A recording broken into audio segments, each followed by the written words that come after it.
Hello everyone and welcome to my YouTube channel. Today we are going to discuss about how to add Wi-Fi shortcut on your iPhone iOS 18.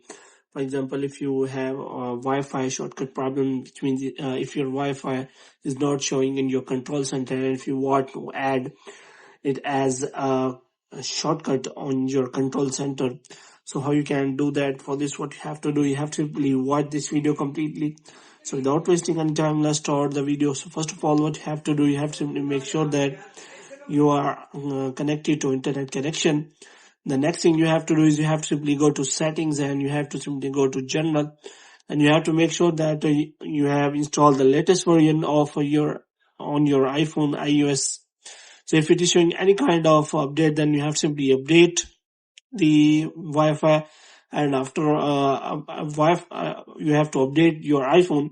And here what you have to do, you have to simply open the shortcuts from here. Now what you have to do, you have to simply click on that plus button here, and you have to simply look for Wi-Fi.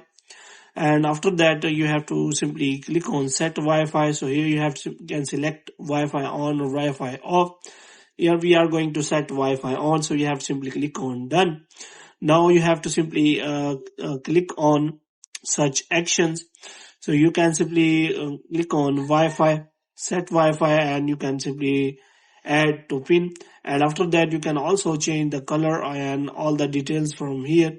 And after adding the Wi-Fi shortcut, so here you can simply change the settings, whether you want to change or anything like that. And after that, what you have to do, you have to simply go to control center, and you have to simply press and hold, and you have to simply click on add a control, and you have to scroll it down until you find the option of shortcuts from here.